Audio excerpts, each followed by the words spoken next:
আজকের খুতবার আলোচ্য বিষয়ে সূরা নূরের দুটি আয়াত থেকে একটু কম। এই আয়াতগুলোতে এমন এক মূলনীতি আলোচনা করা হয়েছে যার দ্বারা আমরা শুধু বিবাহ নামক প্রতিষ্ঠানটিকে বুঝব না, বরং সমাজে কিভাবে মানুষকে বিবাহ বন্ধনে আবদ্ধ করা যায় তাও বুঝব। আল্লাহ আযজা ওয়া জাল যার চেয়ে কেউ বেশি অলঙ্কারপূর্ণ ভাষায় কথা বলে না, অল্প কিছু শব্দের মাধ্যমেই তিনি এই বিষয়টাকে চমৎকারভাবে তুলে ধরেছেন যে কিভাবে মুসলিম কমিউনিটি এবং মুসলিম পরিবারগুলো তাদের ছেলে মেয়েদের বিয়ে দেওয়ার বিষয়টি চিন্তা করবে। বস্তুত এটা শুধু আপনার ছেলে বা মেয়ের বিয়ে দেওয়ার ব্যাপার নয়। যখন এই আয়াতগুলো অবতীর্ণ হয় তখন বহু মানুষ মাত্র ইসলামের ছায়াতলে আশ্রয় গ্রহণ করেছে। সুতরাং অনেকের কোনো মুসলিম পরিবার ছিল না। এমন অনেক মহিলা ছিলেন যাদের পিতামাতা মুসলিম ছিল না, তারা তাকে সমর্থন দিচ্ছিলেন না, তারা এখন সাহাবিয়াত এবং তারা অবিবাহিতা অথবা যাদের বিবাহ ভেঙে গেছে, অধিকন্তু সন্তান সন্ততিও আছে ইত্যাদি। সাধারণ পরিবারগুলোতে আপনার ছেলে বা মেয়ে থাকে, তারা বড় হয়, তারপর বিয়ের বয়সে পৌঁছায়, আর আপনি তাদের বিয়ে দেওয়ার কথা ভাবেন। কিন্তু বৃহত্তর পরিসরে আমাদের পরিবার হলো গোটা উম্মাহ।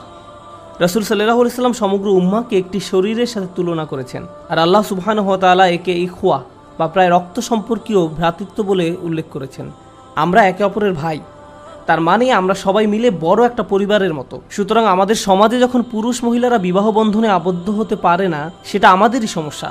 তো আল্লাহ সুবহানাহু ওয়া তাআলা বলেন, ওয়ানকিহুল আয়ামা মিনকুম, তোমাদের মধ্যে যারা বিবাহহীন তাদের বিবাহ সম্পাদন করে দাও।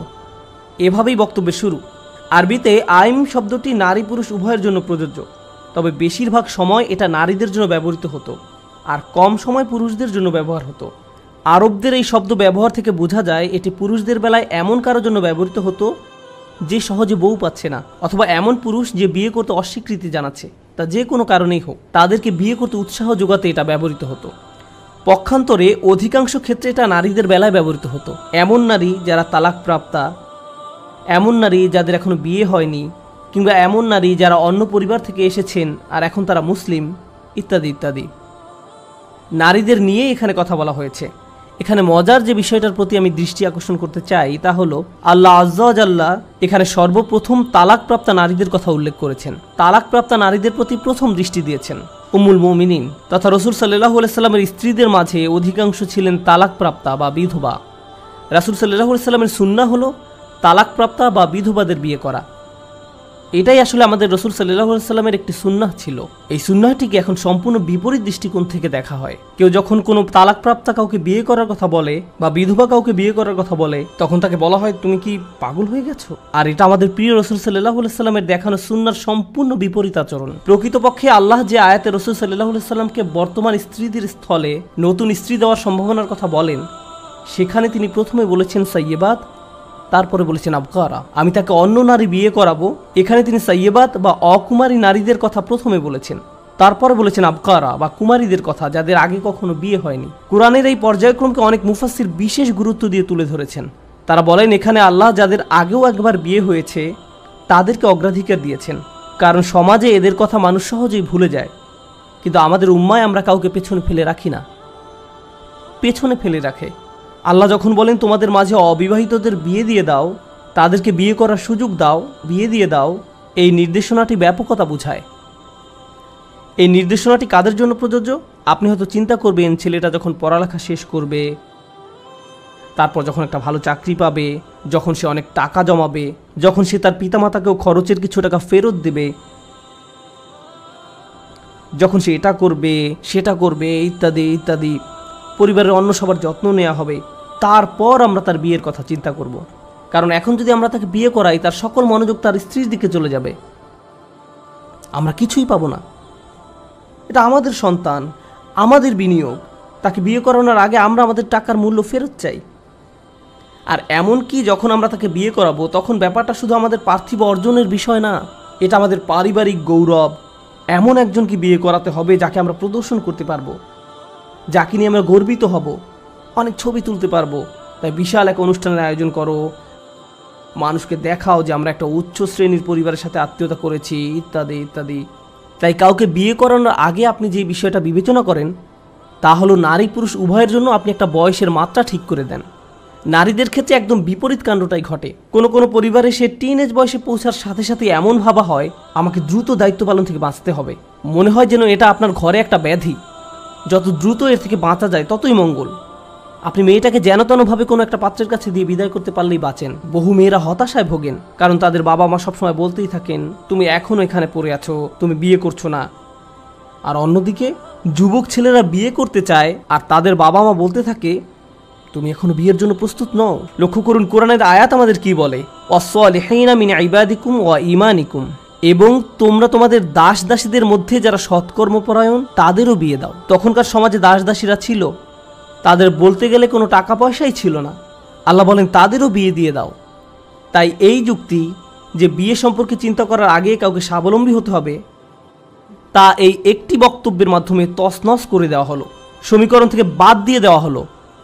যে বিষয়গুলো বিবেচনায় আনতে হবে তা হলো, প্রথমত তারা কি বিয়ের বয়সে পৌঁছেছে, আর দ্বিতীয়ত সালেহীন বা ভালো মানুষ। ভালো মানে তাদের আল্লাহর সাথে সম্পর্ক ভালো এবং তারা পরিণত, তারা প্রস্তুত।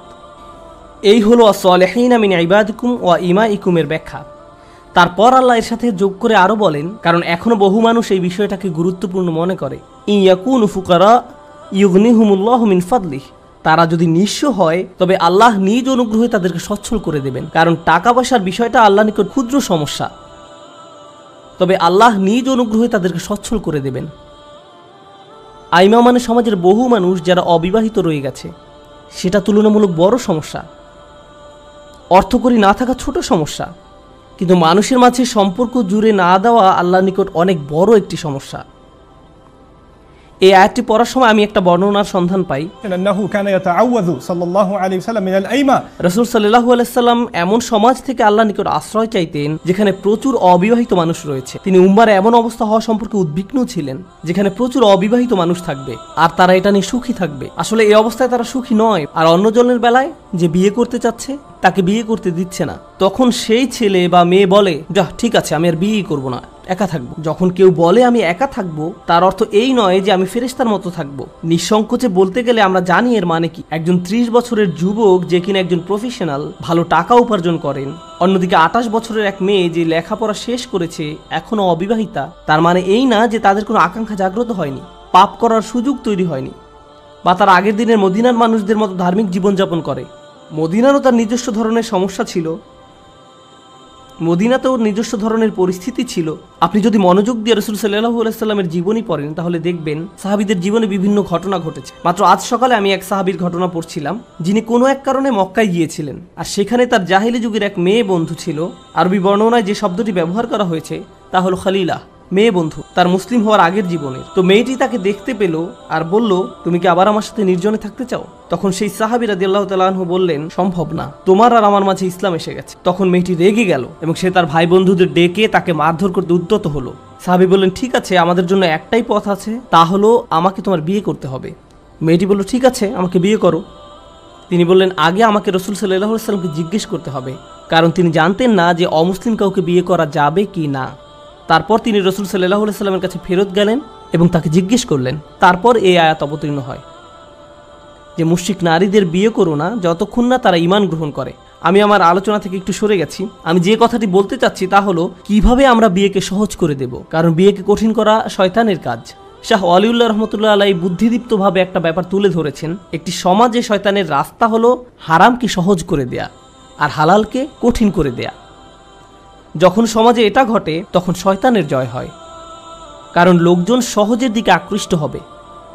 তাই আজকের সমাজে আপনি যদি চোখ দিয়ে আনন্দ পেতে চান, আপনার সামনে স্ক্রিন আছে, বিভিন্ন নিষিদ্ধ জায়গায় আপনি যেতে পারেন, আপনার অফিস বা ক্যাম্পাসে, আপনার মোবাইল ডিভাইসে, সোশ্যাল মিডিয়ায়, ডেটিং অ্যাপস, আরও কত রকমের উপকরণ আপনার হাতের মুঠোয়।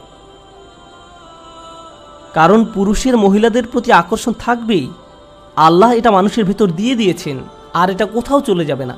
নারীরাও নিজেদের জন্য সঙ্গীর খোঁজ করবেই, এটাও আল্লাহ তাদের ভেতর দিয়েছেন, এটা প্রকৃতিতেই রয়েছে। এই কারণেই পরিবার তৈরি হয়। আজ যখন অসুস্থ, নোংরা আর অবৈধ কার্যক্রমের দরজাকে বিস্তীর্ণ রূপে খুলে দেওয়া হয়েছে, এরকম পরিস্থিতিতে একজন যুবক এসে যখন বিয়ের কথা বলে, আমি জানি আমি মাত্র ভার্সিটির 3য় বর্ষে পড়ি, আমি জানি আমি মাত্র ভার্সিটির 3rd ইয়ারে পড়ি, কিন্তু আমি আর পারছি না মা, আমি আর পারছি না বাবা। সে হয়তো এভাবে বলে না, আব্বা আমার হরমোন আমাকে পাগল বানিয়ে দিচ্ছে, ক্যাম্পাসে মেয়েদের যা অবস্থা, আমি জানি না আপনাকে কি বলবো।